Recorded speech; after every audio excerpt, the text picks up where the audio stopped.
IVM.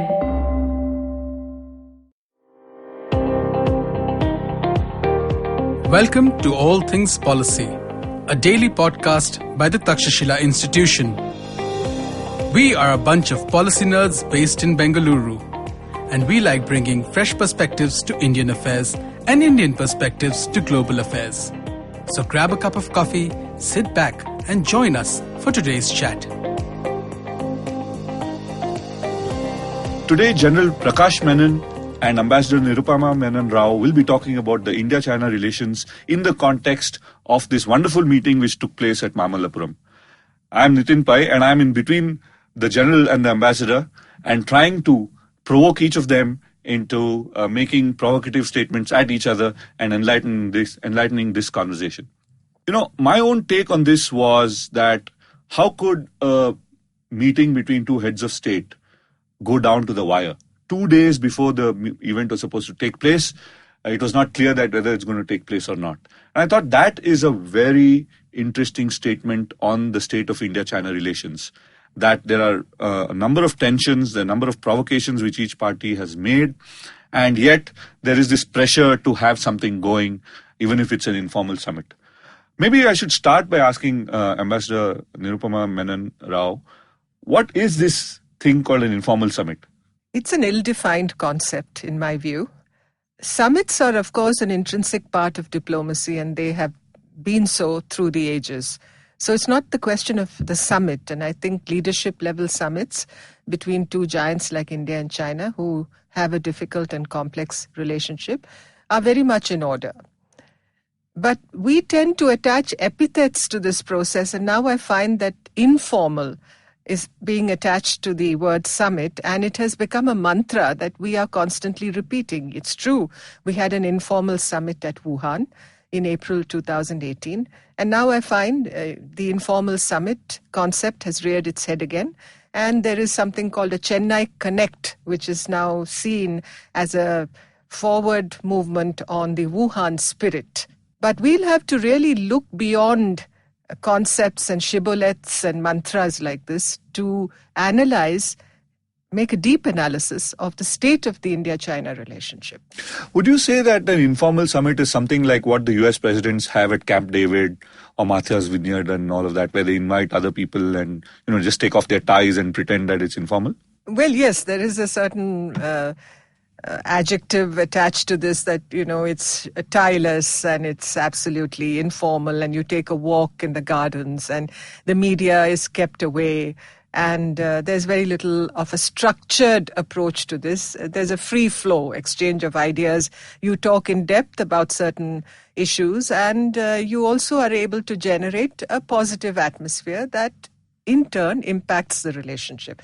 I presume that is the intention when it comes to having an informal summit. But in this case, we've witnessed, even post-Wuhan, after a certain settling down of the environment in the relationship over the last few months, particularly after August 5th, and the nullification of Article 370 and all the developments related to Kashmir, China has taken a very partisan approach that has essentially been very slanted in favor of Pakistan.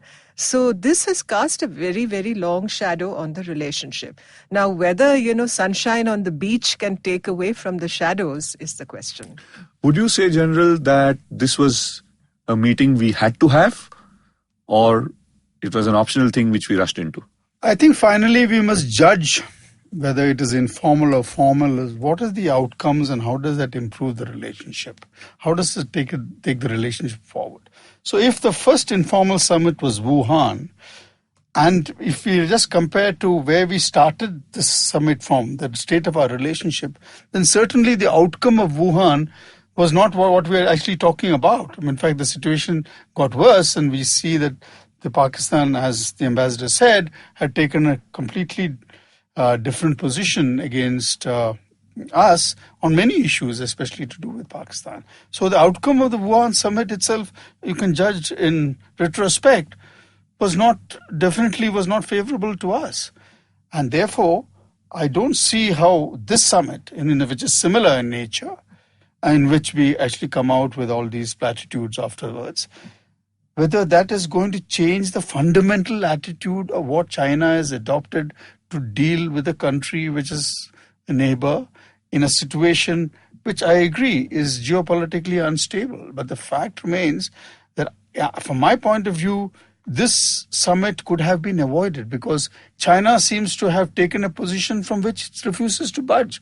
If we wanted to budge, it looks like it wants India to do, whether it is to do with the position on what it does with Pakistan or even with trade for that matter. So I don't see how the fundamental position of China is going to change. And that's what matters. The rest is all about promises. It's all about setting up mechanisms to improve trade and so on. But those are actually not the done deeds. It's simply the spoken word. Yeah, but if I were to challenge you on this, if we believe that things are on a downslide, like we had Doklam, and after Doklam things went downhill, and therefore we needed to have Wuhan to sort of arrest the drift. After Wuhan, things started going downhill further, and after the August incidents and China's open, blatant support for Pakistan, things were sliding down even further. So isn't a conversation, isn't a summit a way to arrest the drift again, especially if things are going downhill? If we had to take the fact that Wuhan did not arrest the drift, then I don't see how another summit of a similar nature can arrest the drift. So it probably would have gone much worse if Wuhan didn't have happened. Wuhan, remember, took place post-Doklam, right? That was the first time that we engaged in this conversation, where there was stated that there has been an understanding, a guidance to the military and so on. But let us not forget that by the time Wuhan took place and afterwards, the situation which created Wuhan, it is the Doklam area, the Chinese had militarily occupied most of the plateau except in the area where the physical dispute had taken place. So the Chinese did what they wanted. We kept quiet about it. And they militarily has occupied a disputed territory. We kept quiet. That is the price we paid, what we thought was the Wuhan spirit that things will improve. It hasn't. And we have seen that. And in fact, it has become worse. And just before this summit, things were much worse. So if you think that the Wuhan spirit improved the situation, I wouldn't agree with you, because China continued to be maintaining the same posture. Now, let me punt that to you, Ambassador. Is it that we are doing Wuhan and Chennai to apply a sort of a stamp of approval on China's actions? We're sort of condoning what they're doing and saying we're okay with it and we're going to have a summit about it? Well, first, let me take on the general. He said that, there really was no benefit from the Wuhan spirit, as it were. I would beg to disagree on that, because I realized that the relationship was in a near-death state at the time of Doklam. You saw the mutual recriminations and you saw the real tension that was building up on the Doklam plateau, and it was a kind of a triangulation in many ways of a dispute involving also Bhutan. Very, very serious and very foreboding filled situation. And therefore, to have the Wuhan informal summit, I think, was the right move. It was a deft move at that time. And it certainly, in a sense, tranquilized the tension and, in a way, diffused it to some extent. And it offered a new paradigm. People were hopeful that after this, a certain course, a trajectory would be built up, which would avoid further confrontations of this nature and would really spell a period of some more understanding, a more confidence building between India and China. In a sense, confidence building is a good thing. It does not resolve disputes. But building confidence between two great powers like India and China is not a bad thing. I don't think anybody should disapprove. But the fact is, the underlying complexities of this relationship need work. And this is a relationship in therapy at the moment. Now, is an informal summit the best therapy for it? It's true, the leaders of both countries today are strong. They dominate the national scene in both countries. And they are seen as, people who have, quote unquote, a vision for each of their countries as they move forward. So to that sense, when Mr. Modi and Mr. Xi meet, it obviously catches the attention of the world, and it conveys certain signals that the two countries, even despite the difficulties in the relationship, are meeting. There is a leadership level communication, a dialogue. Unlike what we see between the country whose name we don't want to really take, but let me name it, Pakistan, between India and Pakistan, there's very little communication. With China, we have an equally complex relationship, but there is a certain management regime in the relationship, even if it's been fraying at the ends, and there are some cracks and fissures developing, but there is a conscious attempt from both sides to try and see how engagement can be maintained. So to that extent, these sort of meetings are not a bad thing. But where I would raise a question is, wouldn't you assume when Mr. Modi and Mr. Xi meet like this in an environment that is conducive to the exchange, a frank and candid exchange of ideas, they won't talk about the complex issues? Because what we got from the press briefing of the MEA by the Foreign Secretary was that, it was all sweetness and light. Everything is hunky-dory between the two countries. They talked about trade, and China offered certain assurances. And the K word, the Kashmir word, was never even raised. And given the turbulence and the near you saw these hurricanes on Kashmir between India and China taking a clearly partisan attitude on saying that you should bring in the UN, you should involve the UN Security Council resolutions, and, talking about the human rights issue. All this, had happened before the summit. I would have assumed that we should and would have raised these issues with Mr. Xi. So are we not being told entirely about all that happened? I think that's probably what an informal summit means. The informal summit means that the leaders can talk about anything that they want and probably discuss these thorny and uncomfortable issues. But when it comes to briefing the media, and you just say that, look, they just had lunch and then they talked about trade and all these kind of generalities, and allows them to sort of escape having to bring these discussions in the public domain. But that's assuming that this is like foreign policy for dummies. Which seems to be the situation as of now, because it looks like we are back in an age where two great leaders meet, have a discussion and sort out complex problems of the nations of the world, right? And if that is actually the yardstick, we should be disappointed, because here we have two of the strongest leaders the two countries have produced in decades. And the only thing they could move forward is some dilute homeopathic assurances on trade. Even on RCEP, there's not enough of a concrete outcome. So in that sense, it's underwhelming given the kind of power these leaders wield in their own governments. So the question really is this informal summit a format which favors India as far as the relationship is concerned? That is a question which we need to ask ourselves. And if you look at both these summits and especially what happened after Wuhan itself, see, Wuhan was important to meet and talk because there was a crisis situation. We had a military situation which is you needed to change that atmosphere. But that was just, there was a symptom, you sort of try to give it some medicine to resolve. But you have not addressed and not changed, at least as far as India is concerned, the major concerns which China doesn't seem to be bothered about. Our sensitivities are not at all. The China actually totally ignores them. So when you have a summit and you don't even talk about those sensitivities, and you talk about things, and finally you really have nothing much which you can show except a promise, but the substantive issues remain unaddressed, then how do you change or make progress in this relationship? Do you keep just at the shallow waters where nothing really matters, or do you go to the deep end and try to swim? Which do you, without going into the shallow waters, you can say you can't go to the deep end. That might be the argument. But the point is, at the end of both, it seems to be that China seems to have achieved what it wanted. And India seems to have lost. That, I think, is a fair comment, in the sense that both Wuhan and Chennai seem to cement and legitimize China's actions just before, and sort of signal that we are okay with it. We'll sort of continue to talk to you and have these informal summits, and you could do, whatever you want to do in terms of provocation. But let me intervene here that, where Wuhan was concerned, Doklam had occurred just prior to that. I think we came out of Wuhan with our honor intact, in my view.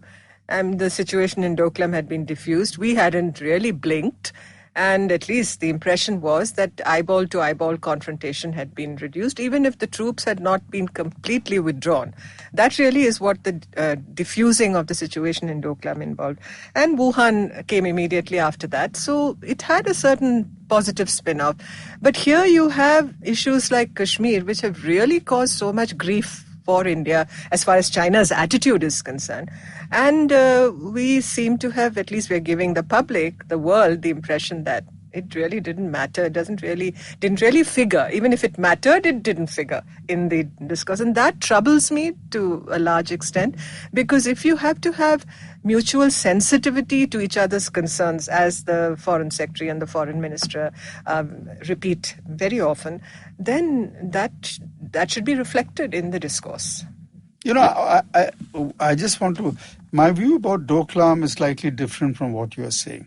You take it that Doklam was diffused and we actually had a good bargain. But I think that's not really what I meant. I didn't mean a good bargain. But we had a temporary diffusing of the crisis. Yeah, but what China did in Doklam after we have diffused the crisis is something which we have kept quiet about. We have ignored it. But what China has done is militarily occupied disputed territory. I mean, it built military assets.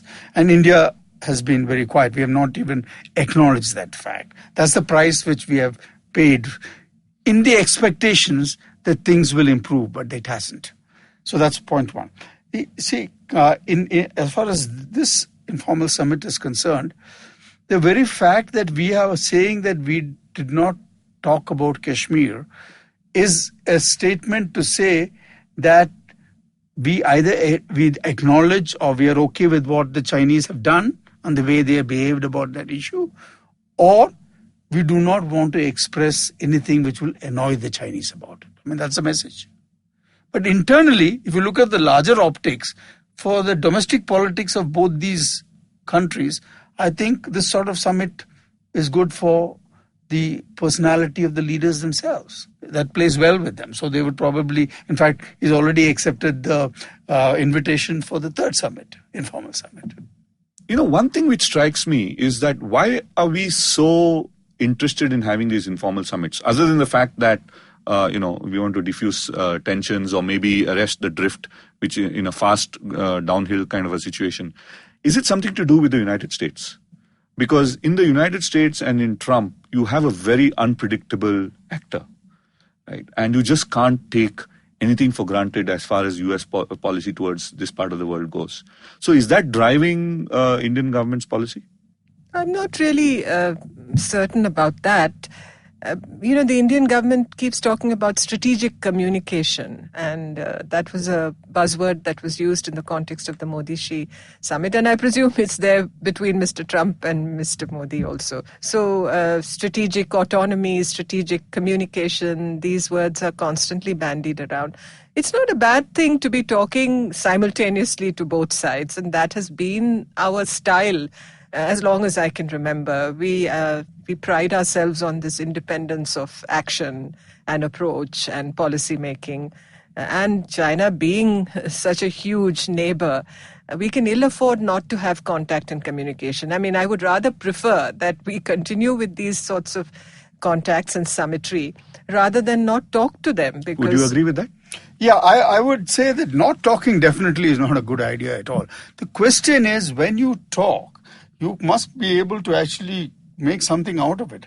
If talk is about the fact that you don't discuss the substantive issues and it is fundamentally to do with a certain amount of optics more than anything else, not much of substance, then we should see whether I'm not saying that informal summits or any other summit is not good. I'm saying we need to find the summitry which we do should have some substance to it. That's what I'm saying. But is optics the substance?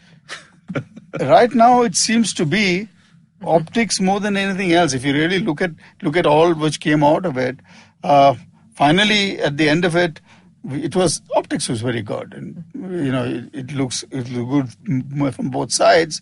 We sort of re-established our cultural connections and so on, and they're going to move that forward and people to people. I mean, these are all things which nobody can actually deny.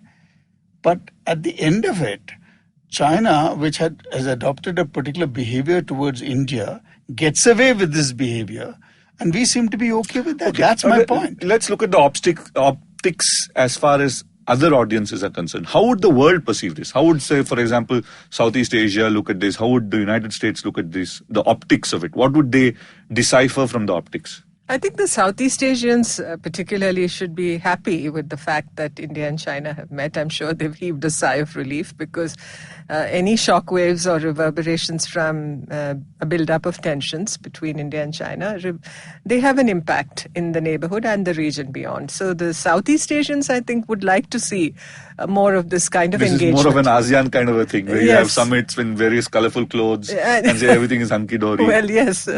Yes, absolutely. So that kind of, those optics have obviously, we have caught on to those optics. And, today that aspect in our engagement with the outside world is obviously taking on a greater degree of salience, or at least emphasis, than before. You look at the Howdy Modi event in Houston. I mean, these huge sort of, living color kind of IMAX style events that you see. That's part of that comes with the package these days, and we'll see more of it.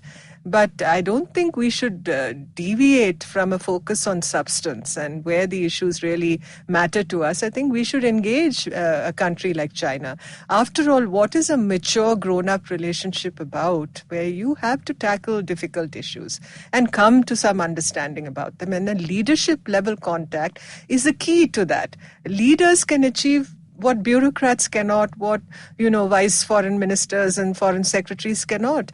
And that is really the alchemy of a leadership level contact. And have we been able to take advantage of that alchemy is the question. Okay, now let's do forward looking, right? So after Wuhan and Chennai, there's going to be a third potential informal summit. It's going to be in China, right? It's going to be someplace in China. Now, what would you think are the prerequisites for us to agree to this next summit? Let's say it's a year from now. So we're going to forecast about a year from now. What would you say I'll ask both of you, the general first and the ambassador next, on what would you think are the prerequisites? What should we insist on? Should we see on the ground before we are open to the idea of the third one? Firstly, let me tell you, we have already agreed to the summit because the invitation has been accepted by the Prime Minister. So the question of us saying no does not arise. We might move it in terms of time, but not move it in terms of the fact that this is already going to happen. Therefore, we already are in a position that we can hardly enforce what we want, because the Chinese are actually telling us that at least let us talk. Let us do this informally. Let us at least try and improve our relationships. They are not there. They are already telling us that the border problem is something which has taken a long time to this thing, and they have no intentions of solving it because it suits them at this particular point in time. So we must understand where they are coming from, and our concerns are unlikely. We must also agree that unlikely to be accepted by the Chinese because of the larger global geopolitics. So the question really is, what is it that we should be concerned about? And I think the first thing which we should be concerned about is they should be in terms of tranquility on the border, that should be maintained, and that's what. The second thing is actually trade.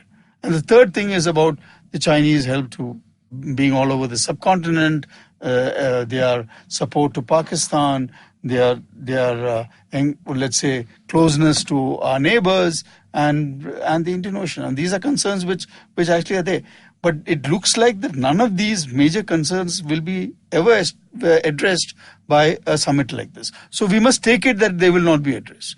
We must at least accept that this is one way of doing it. There are certain positives, but let's not believe and let us not deceive ourselves that things are going to be improved fundamentally. Fundamental posture of the Chinese towards India is unlikely to change. What would you say are the conditions? Yeah, first of all, my desire is that the public debate on the relationship should be a little more aware, a little more analytical. You're asking for too much in the days of social media and Twitter. No, that's fine. But I'm just saying that whether it's in Parliament, whether it's involving the opposition, whether it's involving people with a deeper knowledge of these issues, I think we should take a test of this relationship. Let's say nearer the date of the next summit. I think there has to be a very prescient analysis of how much have we achieved, what has happened on the trade mechanism, how is the trade imbalance being addressed, have the Chinese I heard a young Chinese working for the NDRC the other day saying, why is India so worried about the trade imbalance? Now look at China and South Korea. South Korea has a huge trade balance in its favor vis-a-vis China, because it was South Korea that helped China industrialize. So it gave us a lot of technology, a lot of equipment. You should see the relationship between China and India in the same light, because you will need a lot of things from us, and there will continue to be a trade imbalance.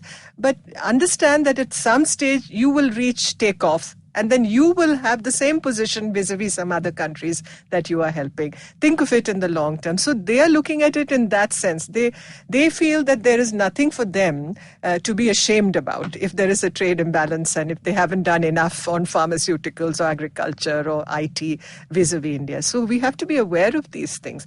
Now on the border, yes, I assume peace and tranquility will continue. We've established a certain management regime as far as that is concerned. It has nothing to do with informal summits, except perhaps post-Wuhan to some extent, as the General said, with Doklam. So take the test of the relationship. Be a little more clinical about assessing the progress. It's not just, as you said, about optics. Optics, as you said, in today's social media age, will continue to dominate. I mean, what they wore and what they ate. There was a whole discussion on the menu at Chennai, I noticed, and how they were received. So that kind of over-the-top kind of reaction we will continue to see. But those of us, I think there have to be certain conscience keepers on this also. Yeah, so moving forward, I think the challenges will be, in addition to the traditional challenges that we've had, traditional as in border, Indo-Pacific and others. I think we are going to see tension on the issue of 5G and Huawei, because that is a pressure point that is important to Xi Jinping. That is a pressure point for the Chinese around the world. And we've got to be making our decisions on whether to adopt Huawei and Chinese technology in our 5G networks or not. And there's going to be pressure, there's going to be tension, because I think there is enough in the Indian security establishment which is suspicious and cautious about Chinese equipment. And that will weigh in on the government's decision making. Number two would be on trade, especially with respect to RCEP.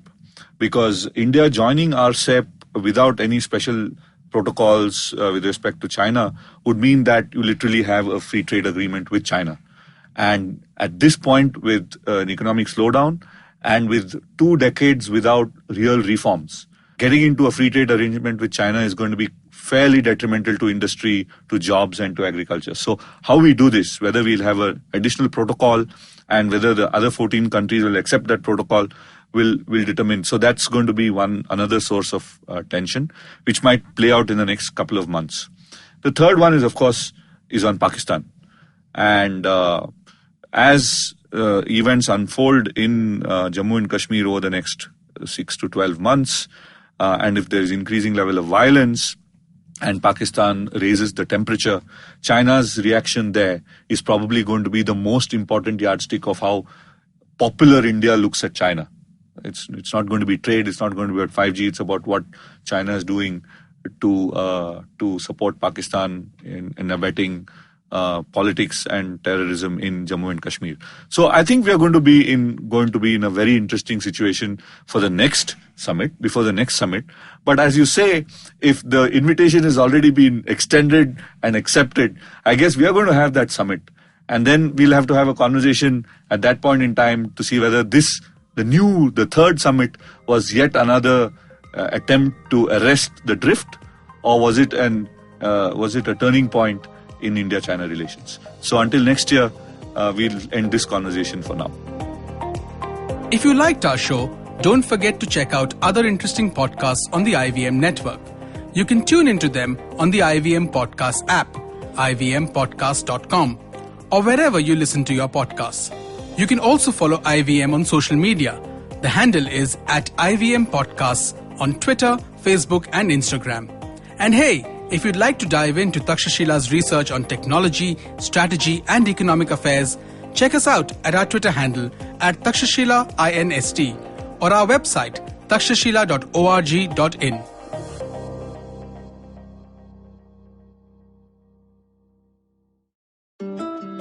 Hey guys, this is me, Eva Bhatt, your host for the podcast 9XM Soundcast. This podcast is produced by India's largest music network, 9X Media. We have been catering music and you have been enjoying. And now we bring you a podcast where music inspires. Every week, I interact with some of the best minds from the music industry to understand their creative discipline. Every new episode will feature artists who will share inspiring notes from their journey, some valuable tips for budding artists. So do subscribe to the podcast where music inspires. Enjoy a brand new episode of 9XM Soundcast every Tuesday on IVM Podcast app or website or wherever you get your podcast from.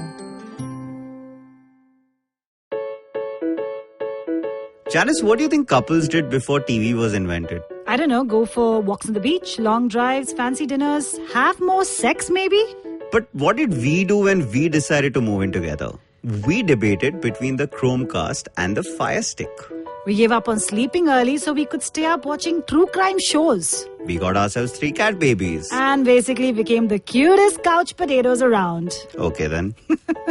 In case you guys still haven't got it, we are a TV crazy, Netflix loving, binge watching Mr. and Mrs. I'm Anirudh Kuha. I'm Janice Sequeira. And if like us you snort TV for breakfast, lunch and dinner, this is the podcast for you. Tune in every Thursday on the IVM Podcast app or wherever it is that you get your podcast from. This is Mr. and Mrs.